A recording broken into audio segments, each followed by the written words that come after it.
Olá pessoal, eu sou Graziela Santana, sou assessora técnica da Secretaria de Desenvolvimento Social. Estou cursando Gestão de Pessoas e RH, né? E sou formada em assistente social, especialista em saúde mental e saúde coletiva. Então hoje eu fui convidada a conversar com vocês a respeito de uma temática que é muito importante para a inserção no mercado de trabalho. Então, diante disso, a gente vai começar falando um pouco de como procede essa situação, esse processo, né? Afinal de contas, o que é um currículo? Então, faz-se essa pergunta, né? Muitos candidatos, quando é colocado essa informação, né, precisa se apresentar o currículo vital. O currículo vitae, ele também é informado como CV. Ele traz informações históricas, né, no decorrer da trajetória desse candidato. Ele traz informações referentes à sua formação acadêmica, às suas experiências, suas habilidades no mercado de trabalho, em todo esse processo de vivência que o candidato já passou ao longo de sua vida. Então, ele traz uma apresentação de quem é essa pessoa e de que forma essa pessoa vivenciou essas experiências ao longo do período. Mas, afinal de contas, a gente fica a pergunta: qual a importância do currículo? Ele faz uma apresentação, né, o seu marketing pessoal, ele vai estar apresentando esse candidato e essa apresentação valoriza esse marketing pessoal. Então, ele traz um ponto positivo nas apresentações que são lançadas nesse documento histórico. Quais as informações que devem conter o currículo vital? É imprescindível que a gente observe as informações que serão prestadas, exclusivamente pelo fato de que essas informações têm que ser fidedignas. Você não pode colocar informações que posteriormente você não possa provar tais informações. Então, assim, você pode ser a qualquer momento pedir explicações ou justificativas a respeito de alguma informação que você venha a colocar e que, se você não puder, em momento algum, justificar ou provar essas informações, é melhor que não sejam colocadas no currículo. Então, é interessante que você coloque lá só informações que venham a trazer proveitos para a sua candidatura e de forma positiva. O primeiro passo que a gente precisa estar lá elencando no início do currículo é os dados pessoais. Lá deve constar, logo no início, seu nome, sua idade, colocar o nome em destaque, a idade, o estado civil é muito importante também, até porque algumas empresas vão necessitar que você realize viagens ou qualquer coisa do tipo e é preciso saber se você terá disponibilidade ou não. Então, é um dos pontos que a gente precisa estar deixando em destaque. E essas informações devem estar logo ao cabeçalho do currículo, né? É importante também incluir telefone e e-mail, porque fica mais fácil de contactar este candidato. Logo em seguida, você traz em destaque também o objetivo. O objetivo do seu currículo é qual cargo você quer alcançar ou qual a área você está querendo atuar. É importante que você deixe apenas uma informação referente a isso, não coloque duas ou mais, porque isso interfere no processo de escolha da área que você está buscando almejar a alcançar. Logo em seguida, você traz as informações referentes à formação acadêmica, ou você coloca qual a instituição que você desempenhou a formação, né? O ano que você desenvolveu essa formação, qual foi a instituição, e se ainda está em período de conclusão do curso, você coloca lá a previsão do curso. Então, é importante deixar esse destaque. E sempre lembrar que é imprescindível colocar. Se você tem, por exemplo, mestrado, se você tem especialização, você coloca sempre a última, em forma decrescente, né? A última atuação a última estrutura formativa que você teve, para logo em seguida você ir colocando abaixo as demais, até chegar à graduação ou ao nível médio. Então, assim, sempre observar que essas informações devem atingir, por exemplo, curso técnico. Se você está almejando uma área de formação superior, não é interessante que você traga informações referentes ao curso técnico. Então, sempre observar essas questões. Qual é o objetivo que você colocou acima, né? Qual a área que você está buscando almejar? E a partir de então, você elencar quais são as informações mais pertinentes que vai te ajudar a alcançar o desejado. Posteriormente, você traz as experiências, né, que você desenvolveu ao longo da vida.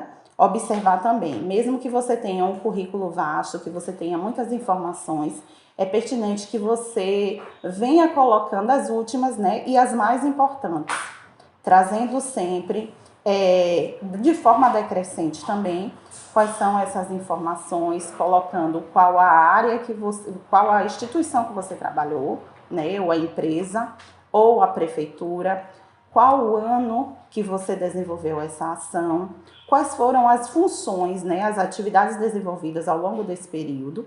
É importante que traga isso, né, até para poder valorizar o currículo. E o período de término, né, de onde, por exemplo, se eu iniciei em tal instituição em janeiro de 2020, eu preciso colocar, se ainda está em processo de andamento, eu coloco entre parênteses, em andamento. Se caso eu já saí dessa empresa, eu coloco de janeiro a outubro e coloco o ano logo em seguida. Então, assim, é importante a gente estar relatando qual o período que permaneceu nessa instituição e assim fazer com toda e qualquer experiência, mas sempre lembrando de forma decrescente para crescente. Então, a última para a primeira. E sempre lembrar de destacar de acordo à sua área de atuação, o que você quer demonstrar para aquela empresa referente ao que você já desenvolveu, quais foram suas habilidades e competências desenvolvidas ao longo desse período. Se é importante destacar também se você tem habilidades com algum idioma. Mas é importante trazer essas informações se você tem habilidades do intermediário, né, para o avançado. Se for o básico apenas, é importante não destacar, porque você pode ser colocado em conversação e isso vir a trazer pontos negativos nesse processo se você não tem uma habilidade mais avançada. Então, é importante que se coloque apenas se você tem um nível de intermediário para o avançado. Na informática também é importante destacar se tem experiências com informática, se tem cursos, também informar se está em nível intermediário ou avançado, porque o básico geralmente todo mundo utiliza, né? A internet ou os programas de computação, então é importante que a gente destaque isso só se a gente tiver um nível mais avançado desse processo também. Até porque, muitas vezes, a gente observa que a gente pode ser testado diante dessa situação. Se eu digo que eu tenho uma experiência com Excel e me é colocado uma planilha para que eu venha construir gráficos e todo esse processo, e eu não tiver habilidade com isso, eu vou ser rotulado, né? E isso pode me trazer pontos negativos para essa questão e eu posso ser eliminado do processo seletivo. Então, logo em seguida, é importante que traga em destaque também os cursos, né, que já foram desenvolvidos ao longo da carreira dessa pessoa e também trazer esses cursos também de forma decrescente, qual foi o último curso realizado ao primeiro e trazer também essas informações pertinentes ao cargo que está almejando. Por exemplo, se eu comecei a minha carreira com uma experiência em vendas e hoje eu estou buscando algo fora do processo do comércio, então não é interessante que eu traga essas experiências. Então, sempre buscando almejar algo de acordo com o objetivo que foi proposto no início do currículo. Então, a gente está sempre elencando informações positivas ao nosso favor. Como eu disse anteriormente, o currículo é um marketing pessoal nosso, né? Muitas vezes a gente encaminha o currículo e a gente não está presencialmente. Então, é a nossa apresentação, é o nosso modo de demonstrar as nossas habilidades e competências ao outro que ainda não nos conhece. Então, o recrutador ou o seletista, ele vai ficar em observação às informações prestadas. E tenhamos muito cuidado, porque essas informações podem a qualquer momento serem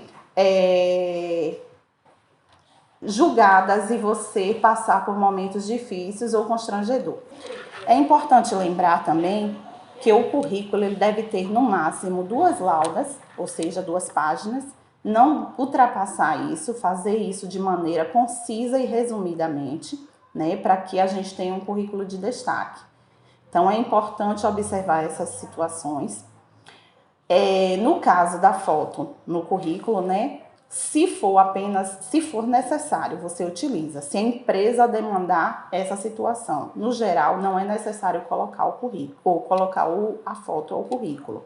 Então, assim, só se for pertinente a empresa solicitar, você coloca. Lembre-se sempre que a foto é 3x4 e é preciso que você esteja com um ar profissional. É interessante que essa foto não seja sorrindo, que seja uma foto séria e concisa. Então, observar essas questões também. E quanto às pessoas que estão buscando o primeiro emprego, é interessante que, já que não tem experiências na área ou algo do tipo, é interessante colocar informações referentes à vida acadêmica, né, processo de estágio, se fez alguma atividade voluntária, se exerceu alguma forma de ação dentro da escola ou em apoio ao grêmio estudantil ou qualquer coisa do tipo, porque isso mostra que você tem algumas habilidades de articulação e desenvolvimento dentro do processo acadêmico, que isso pode ser observado ao longo das suas atividades dentro do processo de trabalho, então isso pode ser um ponto positivo também. Como eu já falei, a ordem cronológica das atividades, das ações e das informações que serão prestadas sempre deve se observar a ordem cronológica, né? Através de forma decrescente, sempre da última para a primeira. É importante que o recrutador observe a sua última atividade dentro do mercado de trabalho, para que logo em seguida ele venha observando as demais experiências. A gente nota que há alguns currículos que são ditos como errados, né? São as pérolas da área, né, de RH que a gente acaba recebendo ao longo do processo de carreira. Então, assim, o que não deve constar no currículo? Como eu exemplifiquei para vocês, a questão da foto, apenas se a empresa demandar essa situação. É importante destacar também que o cargo, né? É importante sempre destacar qual o cargo que se pretende. Nunca, em momento algum, exemplifique a pretensão salarial. É importante que não deixe isso em destaque no currículo. Isso é um fator que, ao ser convidado para a entrevista, pode ser discutido com o recrutador, mas apenas se ele te perguntar a respeito, te questionar. Então, por enquanto, aguardar as instruções do recrutador, né? Então, é importante não destacar isso. Trazer também informações concisas, né? Nesse currículo. Antigamente se utilizava muito o nome currículo vitae em cima do currículo. Hoje a gente não utiliza mais, né? Então é importante deixar em destaque seu nome logo no início do currículo. Então aquele nome que a gente deixava lá como currículo, hoje é o nome do marketing pessoal que a gente quer fazer. E uma outra coisa também que não é mais tão importante, né? Então, hoje não se utiliza mais, está defasado utilizar a assinatura no currículo. Até que por muitas vezes a gente caminha esses currículos por meio eletrônico, então não se faz necessário a assinatura deste currículo. Então, é importante a gente tomar como destaque algumas instruções, né, para que a gente siga e a gente tenha um currículo de destaque. Então, eu vou estar apresentando para vocês, exemplificando esse currículo, né, o que é visto como um currículo pérola e o que é visto como um currículo de destaque. Eu vou estar deixando para vocês essas imagens para que vocês percebam como proceder nesse processo. E eu vou deixar para vocês também algumas dicas de como se comportar na entrevista de trabalho. Afinal de contas, a gente prepara um currículo e a gente fica na espera, né, de que a gente seja chamado para uma entrevista. Então, é importante a gente saber como se portar nesse processo também. Então, o que fazer no momento que a gente é convocado para uma entrevista? Então, o que jamais devo usar? Roupas sujas ou amarrotadas. Dá uma impressão de que há um desleixo por parte do candidato e se ele apresenta isso na forma de se portar, de se vestir, consequentemente, na sua organização de trabalho também isso poderá ocorrer. Então, já é um ponto negativo para que o avaliador ele já coloque lá como um ponto negativo para a sua primeira ação.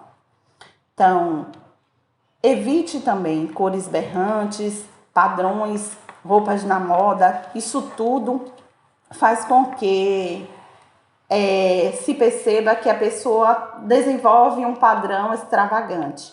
Então, busque sempre roupas simples, no entanto, que te deixe à vontade, tanto para que você não esteja sempre mexendo ou se organizando ao longo do tempo.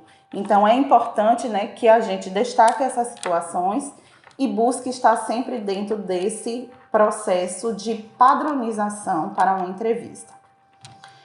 Não utilize decotes ou roupas curtas, porque vai te deixar também em uma situação constrangedora, logo vai estar sempre puxando, arrumando, ajustando. Então, tudo isso também tem que ser observado, até porque quem precisa estar em destaque naquele momento é você e não o seu corpo. Então, é preciso que a gente esteja atento a esses pequenos detalhes para que não venha trazer pontos negativos no processo de entrevista. Peças desconfortáveis, nem muito apertadas, nem muito largas, porque pode trazer uma forma de demonstrar que você está desconfortável, que você não está bem naquele momento, e isso pode atrapalhar o processo até nos questionamentos e nas perguntas respondidas. Calça jeans e tênis também não é orientado que seja utilizado. Muitos se sentem até à vontade com a utilização dessa roupa, mas demonstra, de certa forma, geralmente a gente gosta e está na moda, né? As calças, geralmente calças rasgadas, então isso já demonstra um pouco de desleixo nesse processo, então não é interessante que a gente use roupas muito padrão, que a gente utilize roupas, na verdade, que vá nos deixar à vontade naquele momento. Não use nada extravagante. Vamos pensar agora no nosso perfil, na nossa imagem pessoal. Então, primeiro é interessante que a gente avalie o perfil dessa empresa. Com que essa empresa trabalha, como é que as pessoas lá que estão, como elas se vestem, como elas se utilizam. E, no geral, as empresas buscam algo muito simples, e principalmente, por exemplo, é interessante que a gente observe as recepcionistas, como elas se portam, como elas estão maquiadas, como está o penteado. Então, a gente já dá uma pesquisada nisso para a gente poder se organizar. Então, a pele deve ter uma cobertura bem leve, né? Um blush bem discreto. A sombra também bastante clarinha, máscara nos cílios para destacar o olhar, né? Os perfumes, por favor, nada de perfume forte, né? Isso faz com que demonstre que você não tem essa extravagância, então é importante também um perfume levezinho, um perfume para o dia. Evite também batons com tons escuros e que o make fique bem levezinho, bem tranquilo, né? Para que demonstre a harmonia nesse processo. É importante que você estude o seu currículo, porque muitas vezes pode haver lá algumas pegadinhas. E o recrutador te fazer perguntas que você acabe se enrolando no processo de respostas. Então é importante que você faça o estudo da sua trajetória profissional para que você venha responder tudo concisamente conforme destacado. Jamais minta na entrevista. É importante que você, como eu disse logo no início, que você traga informações bem concisas e que você possa fazer prova disso.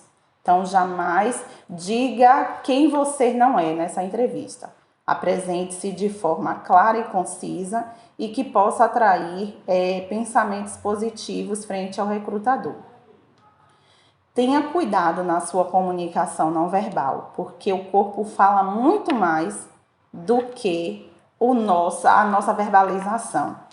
Então, a comunicação verbal também deve ser bastante clara, né? Transmitindo confiança ao falar. A pessoa precisa se sentir segura do que está falando, né? Para deixar o outro à vontade e também para que a gente fique à vontade. Então, só responda perguntas ao recrutador que demonstre assertividade, né? Para que tenha cuidado para que não pareça arrogante com as respostas. Nunca tente ser alguém diferente de que você é. Demonstre sempre com clareza as suas informações. Leve em conta que a pessoa tem a sua personalidade. Em alguns momentos você pode ser questionado com algo que pode mexer com o seu eu, mas busque sempre responder de forma concisa, calma, respire fundo e busque responder as perguntas que possam trazer positividade nas suas informações. Só fale o necessário. Então, assim, o que for perguntado, você responde. Não precisa você expor algumas situações que, na verdade, não foi questionada. Então, observem sempre a pergunta e responda apenas o necessário. A comunicação não verbal também revela muito sobre nós. Então, assim, observem o modo de sentar, não fiquem balançando muito as pernas, nem mexendo muito as mãos. Nós nos comunicamos o tempo todo, até pelo nosso corpo. Então, alguns exercícios também podem ajudar, como respirar profundamente. Isso relaxa, né? Faz com que a gente se sinta mais à vontade ao falar. Manter a coluna e os ombros eretos é importante, né? Bem como falar nos olhos do recrutador. Então, isso demonstra confiança, demonstra que você está bem, que você está ali disponível para responder essas perguntas, né? Transmite, uma certa forma, segurança. Sempre lá no local que a gente vai fazer a entrevista tem um relógio, né? Então, assim, sempre fica de frente para o recrutador. Tem um período para você responder essas perguntas, né? Lá determinado. Então, não adianta você ficar toda hora olhando ao relógio o que está acontecendo. Porque isso demonstra segurança, demonstra nervosismo e faz com que você perca pontos nesse processo de entrevista. Então, fique atento a essas questões. E tenha bastante calma ao realizar a entrevista. Então, esse foi um resumo de como se portar diante da situação. Espero que tenha ajudado vocês e muito obrigada.